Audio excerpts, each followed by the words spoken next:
You're back. You're here for another GKS content, are you?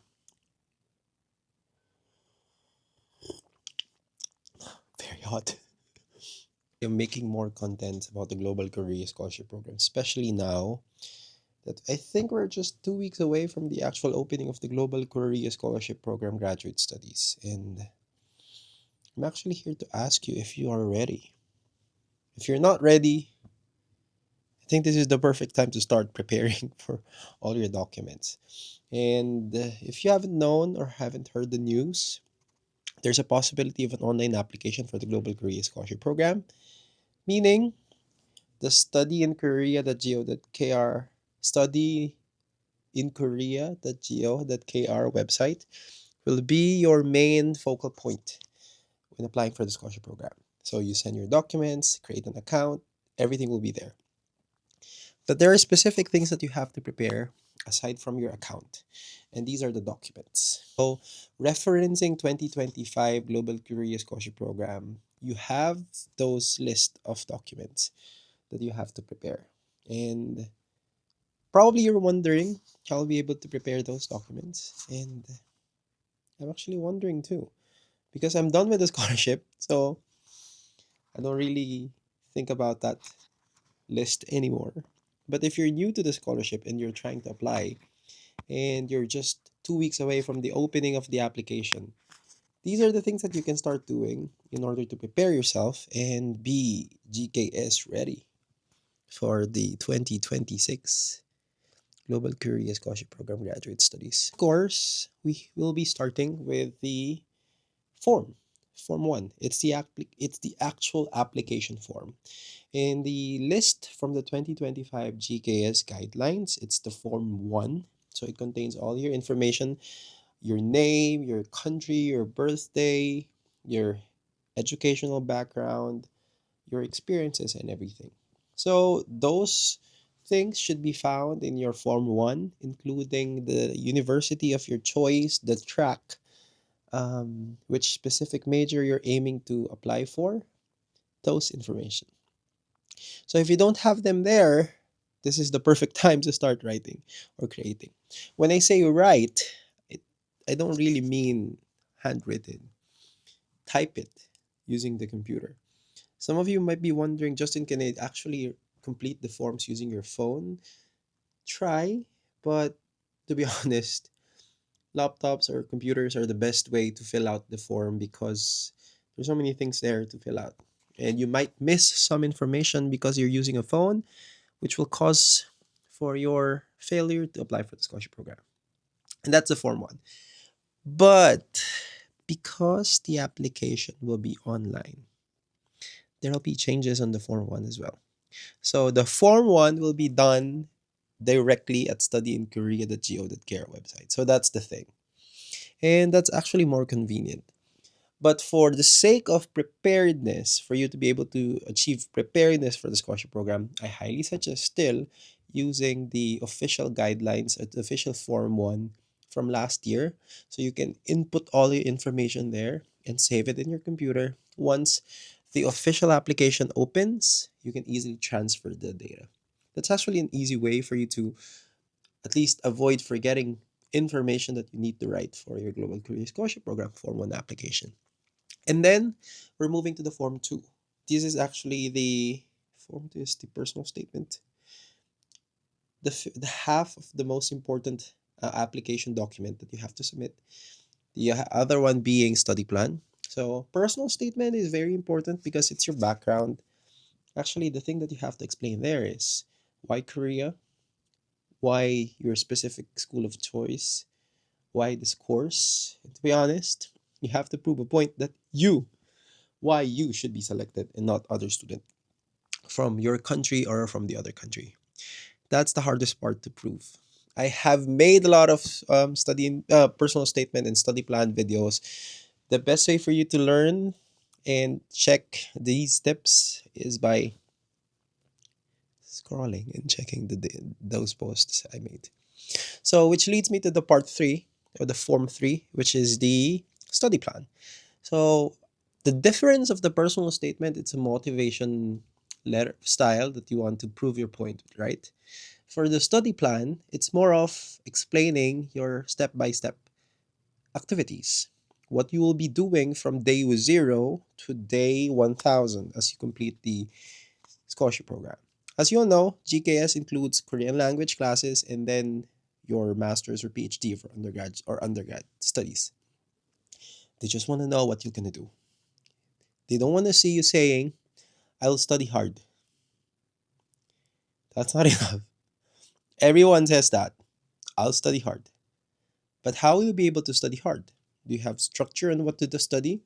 Do you have schedule on what to do? Do you have focus areas? Do you want to immediately jump into learning the language used in your course? Because conversational Korean is so different to academic Korean, and academic Korean is so different to the business Korean, and it's so different to the courses that the Korean used in your courses because there are specialized language and letters and words used there. So there's so many things you have to learn.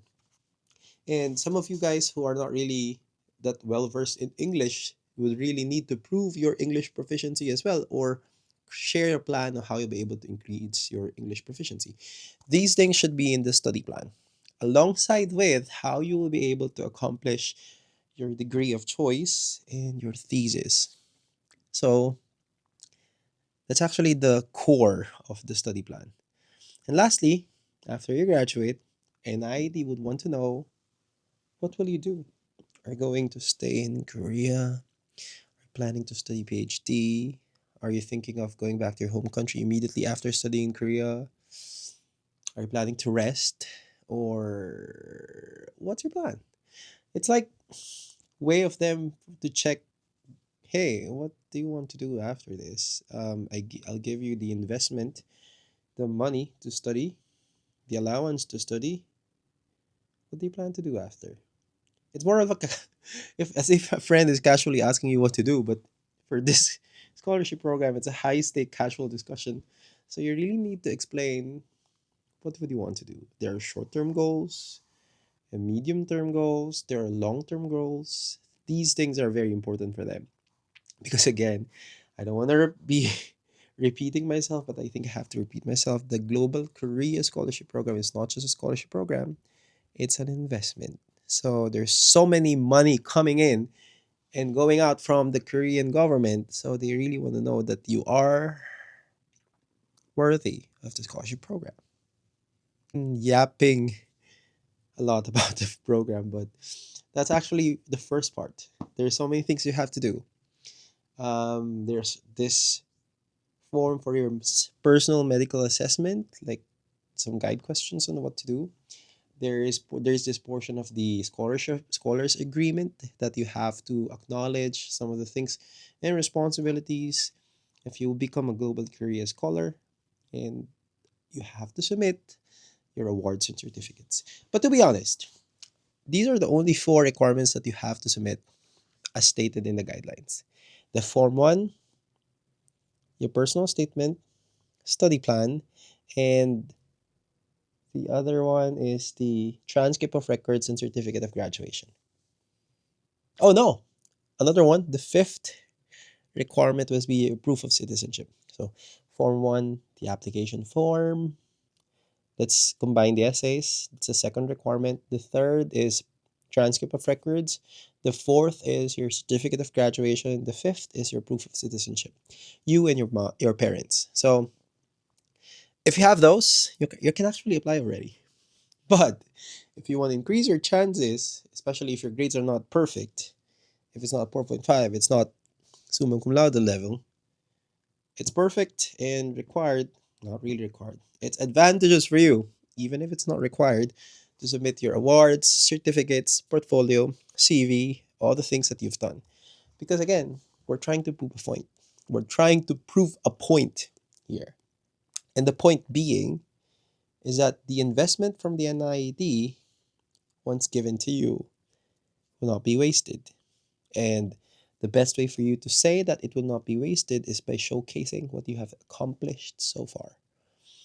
And that's how it works. But probably some of you are asking, Justin, I don't have a lot of certificates. I don't have a lot of things to prove.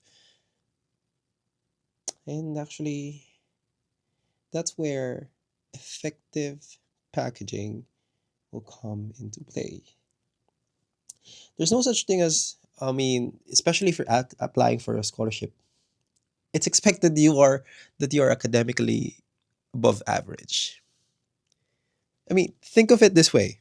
It's a scholarship. Still, even if I'm saying it's an investment, it's still a scholarship. So the foundation is it should be a scholarship. It's the grades. So let's just accept the fact that you're supposed to be smart enough to apply and be in South Korea. Now you have to prove another point. Do you think you can survive in South Korea? Do you have the gas to survive in South Korea? Do you have the fortitude? Do you have the willpower? Do you have the physical capacity to survive in South Korea? Because these things are very important. And to be honest, it's not in the guidelines, but these factors are very important when they assess your documents. They want to see that once they selected you, you'll not abandon the scholarship. That's the worst thing that you can do to an investor, which in the form of this scholarship, the NIED. And to be honest, the impact of those things, like for example, a scholar already passed by NIED, included in the list, decides to forgo the scholarship after learning the language for at least 6 months and then decides to go back home because of homesickness. The impact of that is not just to that student. The applicants from that country will be affected, and they'll be very strict when it comes to selecting the future applicants. Because again, they made the mistake of selecting a student who was not able to accomplish the scholarship program. And again, I'm not invalidating feelings here, but I'm just stating facts. They just want to know if you are ready for the scholarship program. And you have a lot of ways to prove it. Of course, the essays are there, and then the documents are there as well. But one of the things that you can prove that is through the interview as well. And to be honest, I cannot give a lot of tips for the GKS interview because for my case, I got the scholarship even if I was not interviewed by Hanyang University.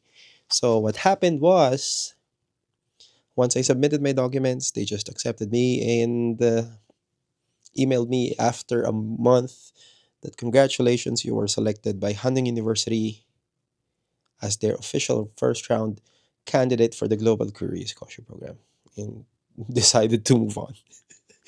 So I never received information about the interview, I just passed, which could be scary because I never knew. We had a group chat in the Philippines and they were like saying, "Oh, I got interviewed here, I got interviewed there, I got a discussion here. I'm with three people in the interview." And I was like, I think I failed because I never heard something from Hunting University. It was a bit scary, but when they gave the email that I passed, it was a different level of relief. To be honest, that was the one I felt. And then, yeah, to be honest, academic proficiency is the basic requirement. It's more of a mental fortitude, willpower, leadership, and impact are the things that they would be looking for to seal the deal.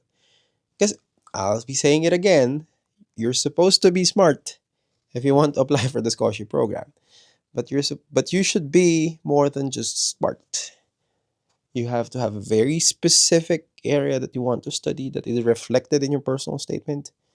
You should have a specific niche that you want to explore with your university so that they will be able to provide the service that you needed. And lastly, you should have a specific goal that you want to accomplish for you, for your home country, for South Korea. Because again, this is an investment, and if I'll be putting myself in the shoes of NIED, I'm expecting a return. There's no investment that gives free money. There's always a return. And let's say they're saying it's for bilateral relations, but the NIED is more than that. the scholarship is more than just a bilateral relations thingy. It is a way for them to attract talent. That's why I have been saying this. This is just me. I'm not saying this is the rule or the official announcement from NIED. I think the scholarship will be changed by 2030. So there's still 5 more years. And then after that, they'll overhaul the whole targets. By 2030, they'll just be inviting STEM students. And then the AMA will just be for the arts. They'll create a separate scholarship for non-STEM courses, and that's how it will be. But mainly they'll focus with STEM people: science, technology, engineering, and mathematics.